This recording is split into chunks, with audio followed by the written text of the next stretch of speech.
इस्लाम। तो इस्लाम धर्म पढ़ाने का मेन उद्देश्य आपको बताएं, क्योंकि हमको पढ़ाना था भारत पर विदेशी आक्रमणकारी। और उन विदेशी आक्रमणकारी पे पहला क्या होगा? तुर्क आक्रमणकारी ना, मुस्लिम आक्रमणकारी आप क्या पढ़ेंगे, जिसमें कौन क्या उसका नाम क्या है? मोहम्मद बिन कासिम। उसके बारे में आप पढ़ेंगे। अब लेकिन मोहम्मद बिन कासिम एक मुस्लिम था, मुसलमान था, तो आपके दिमाग में बात आएगी मुस्लिम कौन होते हैं, मुसलमान कौन है।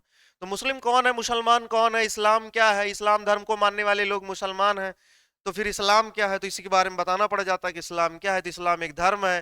कैसा धर्म है? अंकेश्वरवाद है, जो एक ईश्वर को मानता हो, जिसमें अल्लाह, अरबी में अल्लाह कहते हैं और फारसी में खुदा कहा जाता है, वही क्या है? ईश्वर है, वही एक, उसी को मानते हैं ये लोग। तो फिर एक मुसलमान होता कौन, उसके बारे में बता रहे थे कि जो कलमा पर विश्वास करता हो। कलमा अरबी के कुछ शब्द हैं, जिसमें हमने आपको बताया था कि ला इलाहा इल्लल्लाह मोहम्मद रसूलुल्लाह, ये क्या है? कलमा के शब्द हैं, और इनके ऊपर जो विश्वास करता हो एक मुसलमान होता है। दूसरा पॉइंट नोट करके लिखेंगे कि एक सच्चा मुसलमान दिन में 5 बार नमाज अदा करेगा। दिन में कितनी बार? 5 बार। दूसरी बात ये थी, ये तो पहला है कलमा पर विश्वास, कलमा पर विश्वास। और दूसरी जो बात है, एक सच्चा मुसलमान क्या दिन में 5 बार, दिन में 5 बार नमाज अदा करेगा। नमाज अदा करेगा। अदा करने का मतलब पढ़ेगा भाई, जाएगा मस्जिद में नमाज पढ़ने के लिए। 5 टाइम में 5 बार नमाज जो पढ़ता है वो मुस्लिम है। आगे पढ़ेंगे तीसरी बात। तीसरी बात क्या थी? हाँ, एक मुसलमान अपने जीवन में, या हाँ लिख लेंगे, एक मुसलमान अपने जीवन में एक बार बिना किसी की सहायता के, अपने जीवन में, एक मुसलमान अपने जीवन में एक बार बिना किसी की सहायता के, हाँ किसी की सहायता से हज की यात्रा करेगा। हज की यात्रा करेगा। ये हज क्या है? हज का मतलब आप लिखेंगे मक्का और मदीना जाएगा। मक्का और मदीना जाएगा। दोनों कहां पड़ते हैं? सऊदी अरब में। किस कंट्री में? सऊदी अरब में। सऊदी अरब में जाएगा बिना किसी की मदद के, हाँ सहायता के। भाई क्लास लाइव हो, उसको जुड़ जाइए आप लोग। ये सब कुछ ऐसी चीजें हैं जिनको आप लोग को जोड़ना है। बिना किसी की सहायता के क्या करेगा? हज की यात्रा करेगा, अर्थात मक्का मदीना की यात्रा करेगा, मतलब सऊदी अरब जाएगा। ठीक है, लेकिन किसी की सहायता के बिना। आगे लिखेंगे, एक मुसलमान, मतलब मुसलमान रमजान के महीने में रोजा रखेगा। चौथी बात क्या थी? रमजान के महीने में रोजा रखेगा।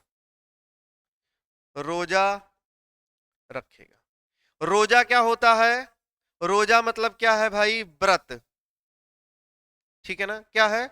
व्रत, फास्ट, उपवास रखेगा। लेकिन नियम थोड़ा सा चेंज होता है। कब कैसे करना वो इस्लाम धर्म के अनुसार होगा। ठीक है, एक सच्चा मुसलमान क्या करेगा? रोजा। आगे, लेकिन कौन सा महीना चलेगा? रमजान का महीना। ये डिसाइड होता है इस्लामिक कैलेंडर के अनुसार, कब कब ये त्योहार कब कैसे पड़ेगा। समझ रहे हैं कि नहीं? रमजान के महीने में रोजा रखेगा। आगे लिख लेंगे, 4 बातें हो गई। पांचवी बात ये है, क्या करेगा भाई? हाँ, अपनी आय का 1/4 या 25% क्या करेगा? दान करेगा। दूसरे सुनिए, उसे इस्लाम में क्या कहा जाता है? जकात। ये लिखेंगे कि एक मुसलमान अपने जीवन में जकात करेगा। एक जो सच्चा मुसलमान होगा, कि वो कौन भाई? एक सच्चा मुसलमान अपने जीवन में जकात करेगा। क्या करेगा? जकात करेगा। जकात मतलब क्या होता है जानिए आप। जकात करेगा, जकात का मतलब होता है अपनी पूरी कमाई का, कितना? पूरी कमाई का 1/4 या कितना? 25% दान करेगा। ठीक है, करेगा। लेकिन क्या? लेकिन दाहिने हाथ से देगा तो बाएं हाथ को पता नहीं चलना चाहिए। उसे ही क्या कहते हैं? जकात। ऐसा ही होता है किसमें? इस्लाम में। मैं तो देखता हूं, जानता हूं, पूछता भी हूं, तो बताते नहीं है, नाम नहीं बताते हैं। मेरे एक बड़े करीबी बहुत खास हैं, वो बता रहे थे कि नाम नहीं बताते हैं, लेकिन क्या करते हैं? जकात करते हैं। महीने में करते हैं वो लोग। पूरी पूरी महीने का इनकम आया, उसके बाद उसमें से कर देंगे, लेकिन वो बताएंगे नहीं किसे दिए हैं, लेकिन जकात कर देते हैं। समझ रहे हैं ना? तो एक मुसलमान जो है ये 5 चीजों को जो फॉलो करता है, इन 5 पिलर को, 5 स्तंभ को, वो क्या है? मुसलमान। आगे पढ़ेंगे। अब हेडिंग क्या डालेंगे आप? इस्लाम, है ना? इस्लाम धर्म के बारे में जानेंगे। लिखेंगे इस्लाम धर्म, या वहीं नीचे जहां से लिख रहे हैं वहीं से लिखना शुरू करिए, नोट कर रहे हैं जहां से आप। अच्छा, हम आपसे कहे थे कि हिंदू धर्म के 4 धाम बताइए, बताइए जरा, हिंदू धर्म के 4 धाम।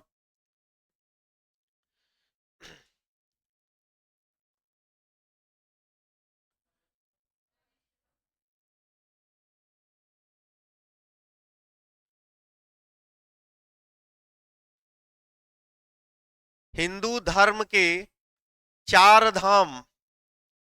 इसमें बात आ जाती ना, जैसे अभी हम कलमा की बात कर दिए थे। कलमा मतलब जो कलमा पर विश्वास रखता है, तो कलमा बोल भी देते हैं, तो सवाल उठता है कि भाई इतना कैसे जानते हैं, है ना? तो हिंदू धर्म के अनुसार जो लोग पक्के पक्के वाले हिंदू होते हैं ना, सनातनी हिंदू, वो हमको बताएं कि 4 हिंदू धर्म के क्या 4 धाम कौन कौन से हैं। अब देखो, ये सवाल हम नहीं उनसे कह रहे कि आप सनातनी हिंदू क्यों हैं, बस ऐसे ही हम पूछ रहे हैं, जरा बताइए हिंदू धर्म के 4 धाम कौन कौन से हैं? हम्म सबसे पहले उत्तर और दक्षिण की तरफ, ऐसे उत्तर से हम लोग पढ़ते हैं ना, मैप में कैसे पढ़ते हैं? ऐसे उत्तर, दक्षिण, उसके बाद पूरब, और उसके बाद पश्चिम। तो भाई उत्तर में क्या है? बद्रीनाथ।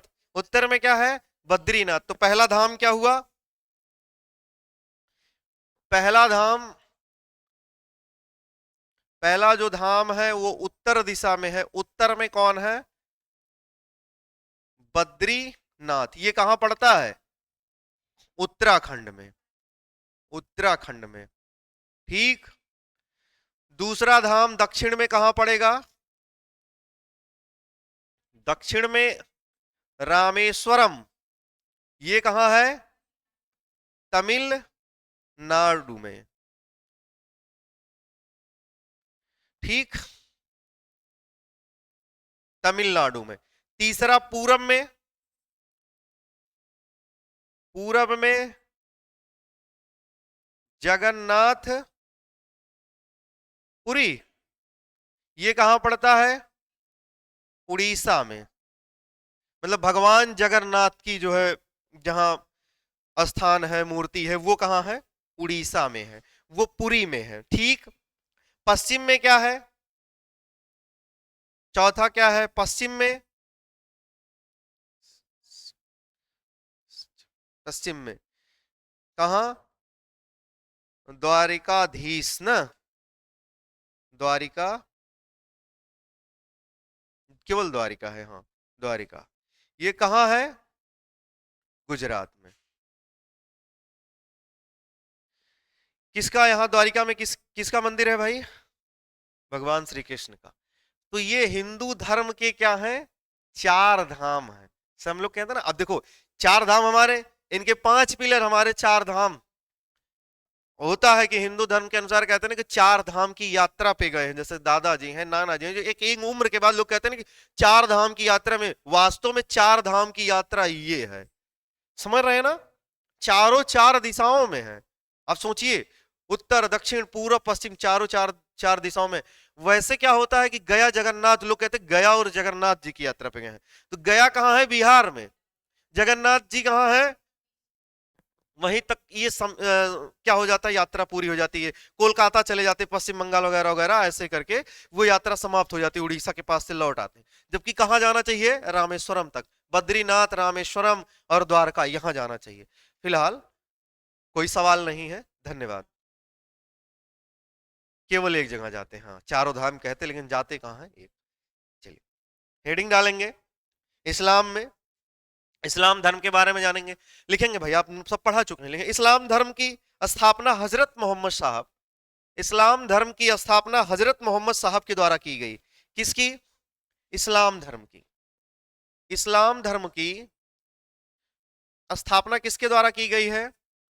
हजरत मोहम्मद साहब के द्वारा, हजरत मोहम्मद साहब के द्वारा की गई है। ठीक, आगे जानेंगे हजरत मोहम्मद साहब के द्वारा की गई है। लिखिए, मोहम्मद साहब का जन्म 570 ईस्वी, जी मोहम्मद साहब का जन्म 570 ईस्वी में सऊदी अरब के मक्का में। जन्म कहां हुआ?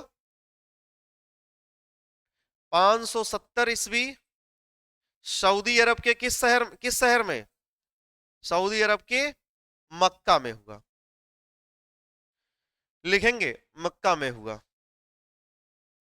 आगे लिखेंगे मोहम्मद साहब को 610 ईस्वी में,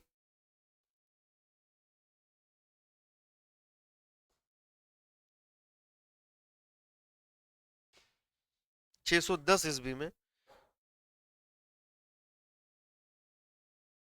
हीरा नामक गुफा से, हीरा नामक गुफा में, गुफा में ज्ञान प्राप्त हुआ।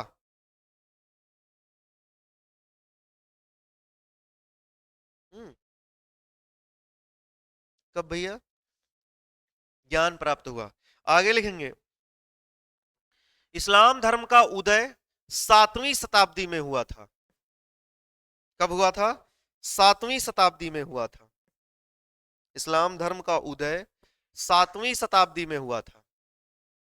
आगे 7वीं शताब्दी में हुआ था। लिखेंगे सऊदी अरब में पहले से ही, सऊदी अरब में पहले से ही दो धर्म, दो धर्म यहूदी और ईसाई,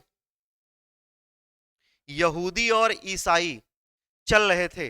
अच्छा एक बात और नोट कर लीजिए, गलत भूल गए, नोट करिए अभी। चल रहे थे यहां तक आपने नोट कर लिया? लिखेंगे मोहम्मद साहब के पिता का नाम, मोहम्मद साहब के पिता का नाम क्या नाम था भाई? मोहम्मद साहब के पिता का नाम, मोहम्मद साहब के माता का नाम, सोचो। पुत्र का नाम, पुत्री का नाम,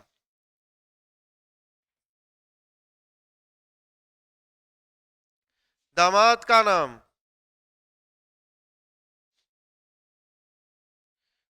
चलिए बताइए पिता का नाम क्या था?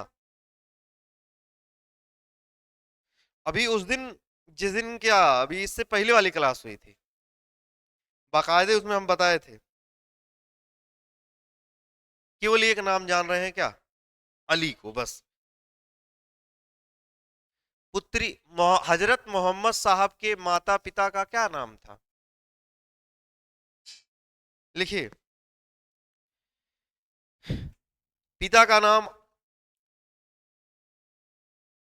मोहम्मद साहब के पिता का नाम अब्दुल मुतलिब, अब्दुल मुतलिब,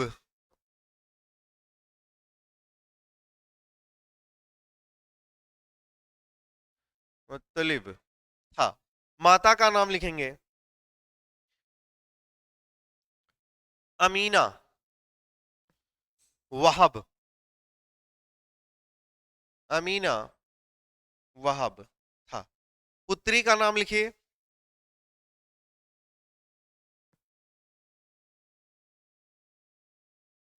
हम्म,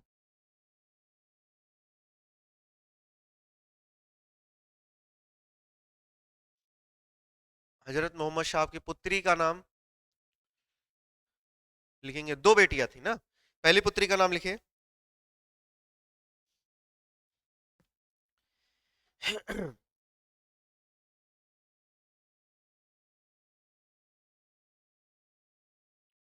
रुकैया, रुकैया, रुकैया। ठीक। दूसरी पुत्री का नाम लिखेंगे फातिमा।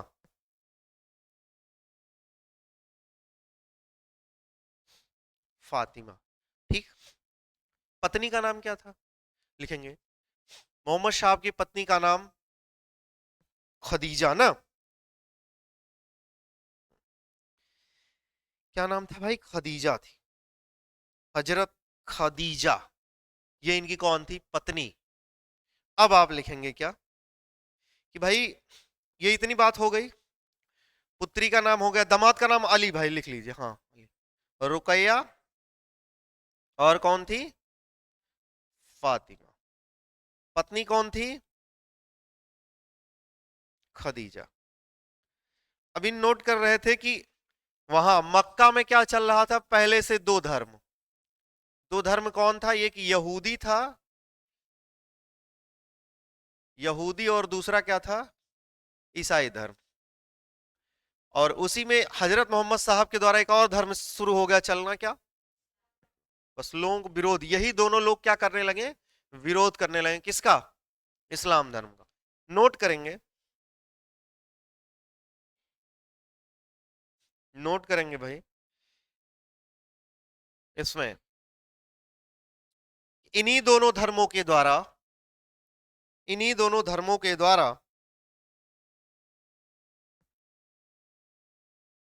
हजरत मोहम्मद साहब का विरोध किया जाना शुरू हो गया। इन्हीं दोनों धर्मों के द्वारा हजरत मोहम्मद साहब के का विरोध किया जाना शुरू हो गया। हम्म। अब विरोध हुआ तो हजरत मोहम्मद साहब बहुत परेशान हुए। जब परेशान हुए तो उनको वो मजबूर हो गए क्या छोड़ने को? मक्का। लिखेंगे 622 ईस्वी में, 622 ईस्वी में हजरत मोहम्मद साहब कब? 622 ईस्वी में हजरत मोहम्मद साहब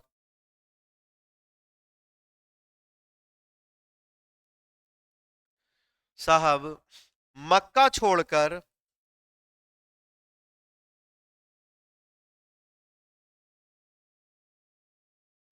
मदीना चले गए। ये भी शहर सऊदी अरब में और ये भी शहर सऊदी अरब में, मतलब एक शहर को छोड़ करके दूसरे। 622 ईस्वी में मोहम्मद साहब मक्का छोड़कर मदीना चले गए। लिखेंगे इसी इतिहास में, इसी घटना को, इतिहास में इसी घटना को क्या कहा गया? हिजरत कहा जाता है। इतिहास में इसी घटना को क्या कहा जाता है? हिजरत कहा जाता। मतलब कौन सी घटना? मक्का छोड़ करके मदीना जाना। इतिहास में क्या कहा गया भाई? हिजरत कहा गया। आगे लिखेंगे हिजरत कहा गया। लिखिए जिस समय हजरत मोहम्मद, जिस समय ब्रैकेट में लिखो 622 ईस्वी, जिस समय ब्रैकेट में लिखो 622 ईस्वी, हजरत मोहम्मद साहब मक्का छोड़कर मदीना, मक्का छोड़कर मदीना गए। इसी वर्ष, मतलब कब? 622 में ही, इसी वर्ष हिजरी संबत, हिजरी संबत की शुरुआत हुई,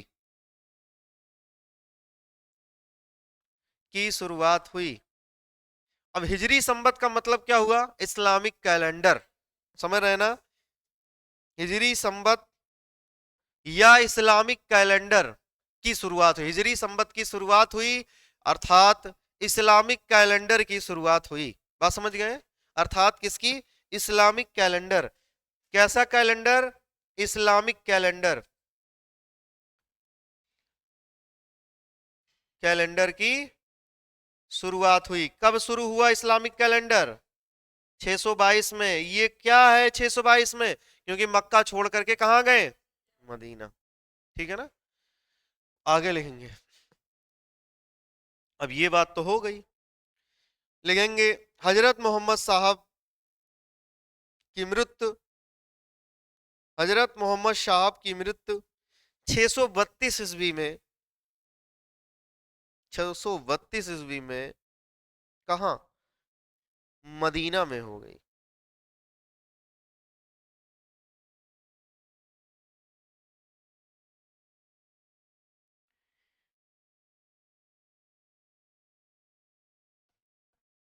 ठीक है भैया।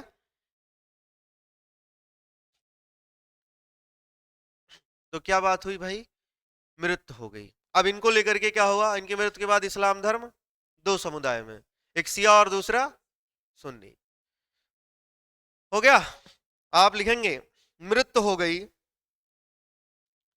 लिखिए हजरत मोहम्मद साहब के सबसे पहले उत्तराधिकारी, सबसे पहले उत्तराधिकारी इनके दामाद अली थे।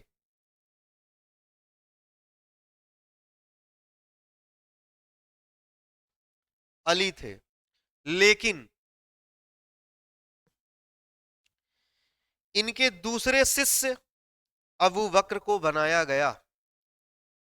इनके दूसरे शिष्य अबू बकर, मतलब सुनो, अली क्या थे पहले, दूसरे पे कौन थे? अबू बकर। तीसरे पे कौन थे? बोलो बोलो। तीसरे पे कौन थे? उस्मान। चौथे पर? हम्म, हाँ, उस्मान। और चौथे पर कौन? अबू बकर, उमर और उस्मान। ठीक है ना। तीसरे कौन थे? उमर। और चौथे कौन? उस्मान। ये चार लोग थे, इनके शिष्य थे। इन चारों में क्या बनना था? उत्तराधिकारी बनना था। ये उत्तराधिकारी ना कह करके क्या कह सकते हैं? खलीफा बनना था। अब ये खलीफा क्या होता है? जो इस्लाम धर्म का प्रचार प्रसार करे, वही क्या है? खलीफा है। तो अब उत्तराधिकारी बनेगा वही खलीफा होगा, वही तो आगे बढ़ाएगा इस्लाम। तो अब उत्तराधिकारी तो किसे बनना था? अली को। साथ में ये इनके शिष्य भी थे और क्या थे? दामाद भी थे। किसके किसके मतलब भाई इनके, हम बताए थे ना दामाद का नाम अली था। किसके साथ शादी हुई थी? सॉरी, माफी चाहते हैं। किसके साथ? फातिमा के साथ। फातिमा के साथ इनका क्या हुआ था? विवाह हुआ था। इनकी पत्नी, अली की पत्नी का नाम फातिमा था। समझ रहे हैं ना। इनके दो पुत्र हुए थे, फातिमा और अली से दो पुत्र। एक का नाम हसन और दूसरे का नाम हुसैन था। एक का नाम हसन और दूसरे का नाम हुसैन था। इनके दो पुत्र थे, हसन और हुसैन। बताएंगे अभी आगे। तो ये बात सबको समझ में आ रही है? बनना किसे चाहिए था? अली को, लेकिन कौन बन गए? अबू बकर। अब यही विवाद होना शुरू होता है। ठीक। आगे लिखेंगे, एक लाइन लिखेंगे, नहीं तो आप समझ नहीं पाएंगे। लिखेंगे इस्लाम में, इस्लाम में उत्तराधिकारी एवं प्रचारक, उत्तराधिकारी एवं प्रचारक को खलीफा कहा जाता, खलीफा कहा जाता है। क्या कहा जाता है? खलीफा। क्या होते हैं वो? उत्तराधिकारी होते हैं और साथ में क्या होते हैं? प्रचारक। किसका प्रचारक? किस धर्म का? इस्लाम का। इस्लाम का जो प्रचारक होगा वही क्या है? और साथ में उत्तराधिकारी होता, वही क्या है? खलीफा। समझ रहे हैं ना आप? अब आप समझ गए होंगे। तो चलिए आगे चलते हैं, आगे नोट करते हैं। लिखिए अबू बकर के बाद, अबू बकर के बाद इनके उत्तराधिकारी उमर और, उमर और, उमर और बाद में उस्मान बने।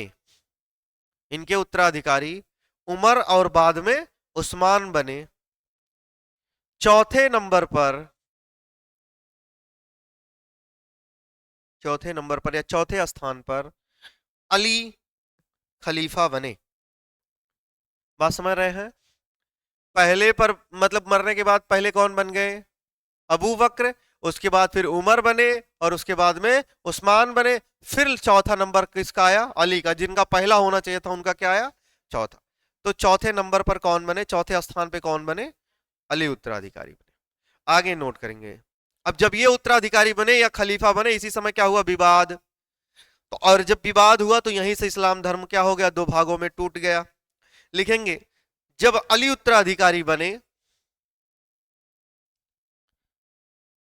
बने तब एक विवाद हुआ।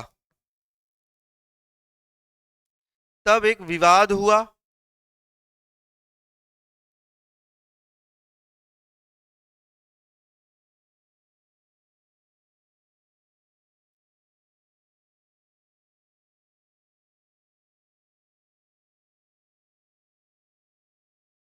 विवाद हुआ। लिखेंगे 80 से 85%, 80 से 85% मुसलमान जो अबू बकर को पहला खलीफा मानते थे, पहला खलीफा मानते थे, वे सुन्नी कहलाए।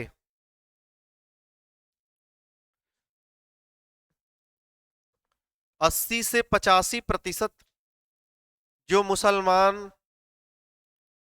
अबू बकर को क्या मान रहे हैं? अबू बकर को पहला खलीफा मानते थे, पहला खलीफा मानते थे,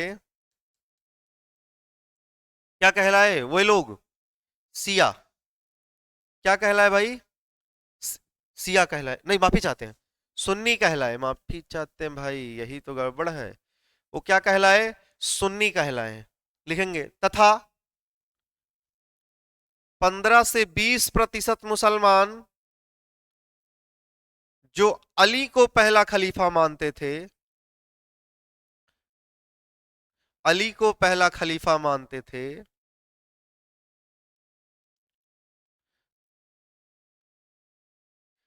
वे क्या कहलाए? शिया कहलाए। वो सिया कहलाए। अब आप यही जानिए, अर्थात अब इस्लाम धर्म कितने भागों में टूट गया? दो। अब दो भागों में कौन कौन? इस्लाम धर्म दो भागों में टूट गया, दो भागों में बट गया। कौन कौन सा है? सिया और सुन्नी। इनमें भी आपस में विवाद है, हर धर्म में विवाद हो जाता है। सिया और सुन्नी, अगर आपसे पूछा जाए सिया कौन है और सुन्नी कौन है, तो आप समझ गए ना।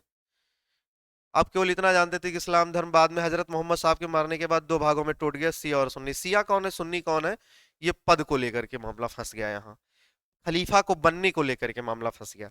आगे लिखेंगे। हम्म। सर बताइएगा, आपकी क्लास होगी ना इसके बाद। सिया और सुन्नी हो गया, नोट करेंगे। लिखिए अली के दो पुत्र, अली के दो पुत्र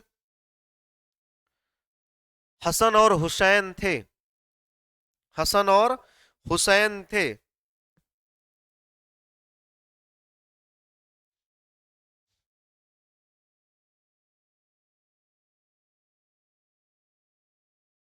हसन और हुसैन थे। लिखेंगे अली के बाद, अली के बाद हुसैन, हुसैन उत्तराधिकारी के दावेदार थे। भाई अली के बाद कौन? उनका लड़का ही तो उत्तराधिकारी बनता, खलीफा बनता। उत्तराधिकारी के दावेदार थे, लेकिन, लेकिन बगदाद, लेकिन बगदाद का शासक,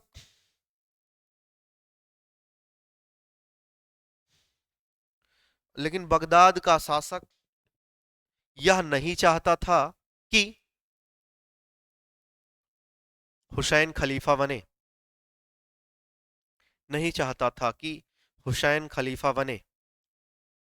फिर कौन बने भाई? वो स्वयं बनना चाहता था। ठीक है, तो इसी के लिए क्या करता है, हुसैन की क्या करेगा, हत्या करवाएगा, करेगा। ठीक, अब आप नोट करके लिखेंगे आगे कि ये तो हो गया। लिखेंगे सन 680 ईस्वी में, 680 ईस्वी में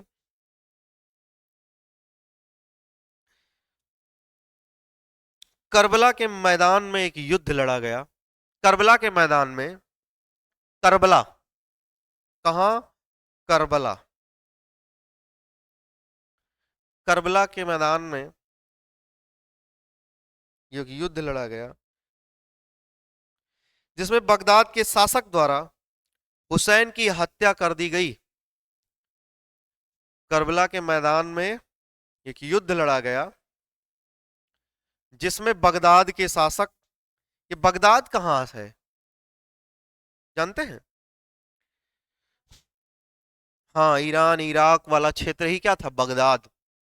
तब बगदाद में सऊदी अरब, ठीक है ना, ओमान, ईरान, इराक, ठीक है, ये सब आते थे। वो पूरा का पूरा क्षेत्र है। हम आपको बताएंगे जब मोहम्मद बिन कासिम आएगा तो आपको दिखाएंगे। ठीक, क्या लिख रहे हैं भाई? अ, शासक के द्वारा हुसैन की हत्या कर दी गई, हुसैन की हत्या कर दी गई।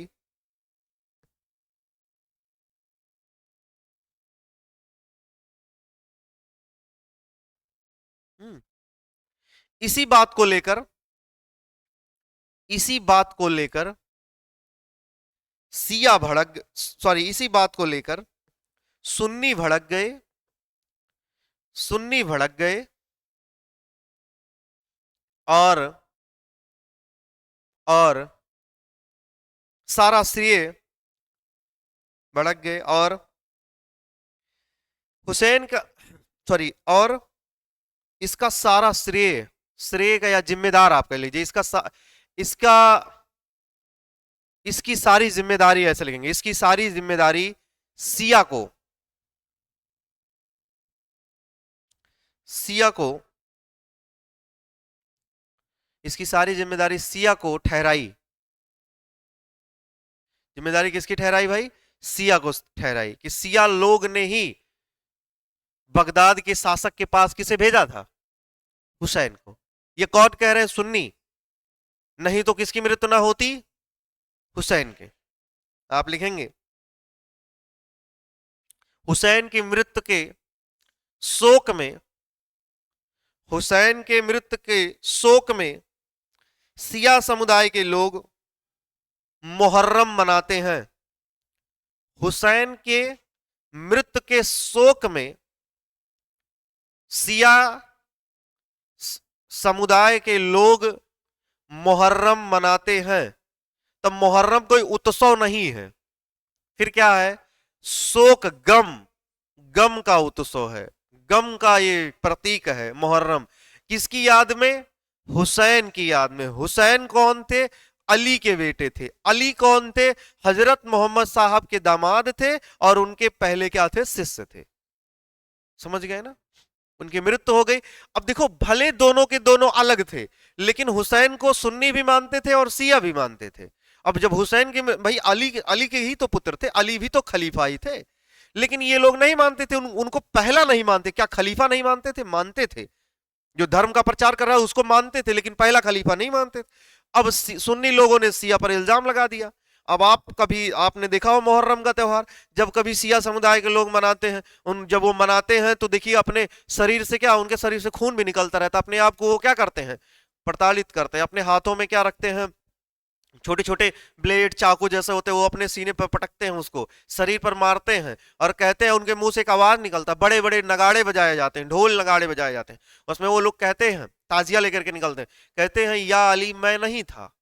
इसका मतलब क्या? वो अपने आराध्य, अपने पहले खलीफा, अपने पहले उत्तराधिकारी जो थे उनके, जिन्हें वो मानते थे अली साहब, वो उनसे कहते हैं कि या अली मैं नहीं था। मतलब इस षड्यंत्र में, इस जो मुझे दोषी ठहराया जा रहा, इसमें हम लोग शामिल नहीं थे। वास्तव में ये हुआ था कि वो मैसेज आया था, एक मैसेंजर, एक राजदूत ने मैसेज भेजा था अली साहब के पास कि हुसैन से कौन मिलना चाहता है, बगदाद का खलीफा। तो वो उसको मिलने के लिए जा रहे थे, उसी जगह एक जहां डिसाइड थी, लेकिन उसी बीच इस करबला के मैदान में क्या हो जाता है, आक्रमण होता है। तो ये भी अपनी रक्षा करते हैं, उत्तराधिकारी थे ये भी, लेकिन अब उसी में इनकी क्या हो जाती है, मृत्यु हो जाती है। तो सब लोग कहते हैं अगर अली ना भेजे होते, सिया के लोग ना करके अली साहब को बताए होते तो ऐसा क्यों होता। तो यही जिम्मेदारी किसकी देते हैं, सिया को। कौन देते हैं, सुन्नी। तो अब इन दोनों में हमेशा इसी बात को लेकर के खींचातानी बनी रहती, झगड़ा हुआ रहता है। इन दोनों के झगड़ों को सुलह कराने के लिए एक नया समुदाय आता है इस्लाम में ही, जिसका नाम सूफी है। मैंने ना, सूफी लोग कहते हैं कि भाई हम लोगों को अल्लाह को याद करने का, अल्लाह को मानने का एक अलग तरीका है, वो है सूफी म्यूजिक, सूफी संगीत से हम उनको याद करते हैं, तो उसके थ्रू याद करते हैं। इनके दोनों को झगड़ों को शांत करवाते हैं। ठीक है, आप नोट कर लीजिए, इसी समय इसको खत्म कर देते हैं भाई। लिखेंगे 9वीं शताब्दी में, 9वीं शताब्दी में शिया और सुन्नी के झगड़ों को सुलझाने के लिए एक नई समुदाय, एक नई समुदाय 9वीं शताब्दी में शिया और सुन्नी के झगड़ों को सुलझाने के लिए एक नई समुदाय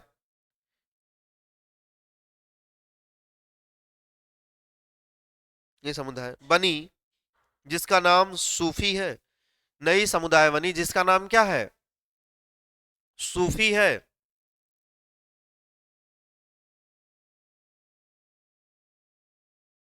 लिखेंगे, सूफियों ने कहा कि हम अल्लाह को अपना महबूब समझते हैं। सूफियों ने कहा कि हम अल्लाह को अपना महबूब समझते हैं। महबूब मतलब सब कुछ, ठीक है ना।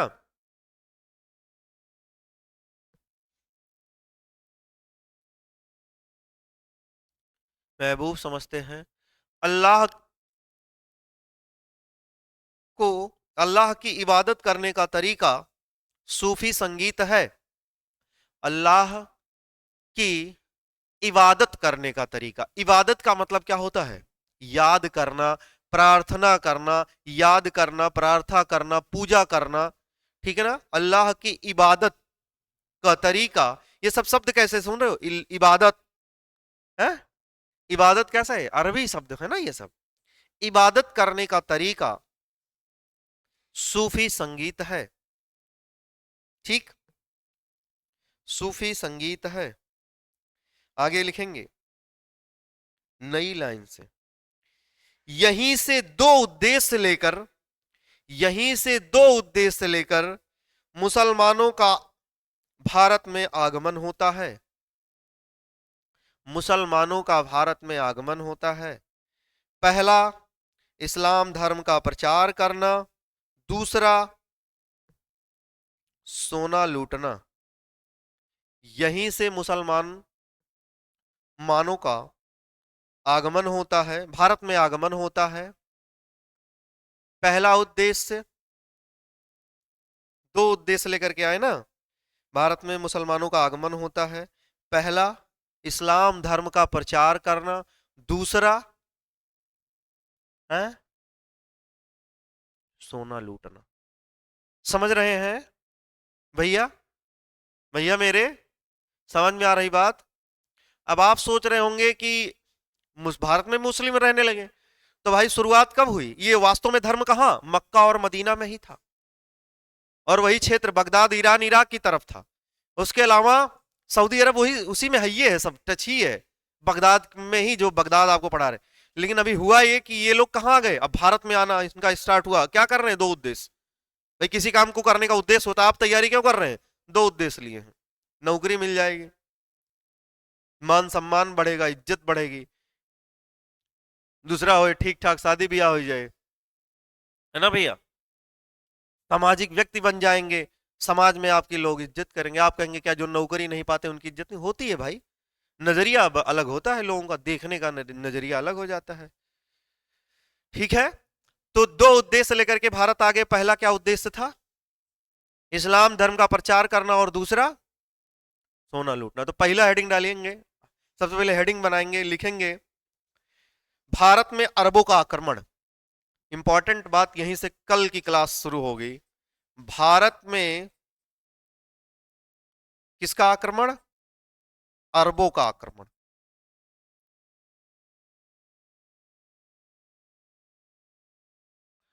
अरबों का आक्रमण। भारत में किसका आक्रमण भाई? अरबों का। अब भारत में अरबों का आक्रमण होगा और फिर पहला अरब आक्रमणकारी कौन? मोहम्मद बिन कासिम के बारे में आप लोग पढ़ेंगे। तो ये क्लास वहां से शुरू होगी कल ना। आज की क्लास आपको सबको समझ में आई? कोई दिक्कत होगी तो बताइएगा, पूछ लीजिएगा। ठीक है, तो समाप्त करवा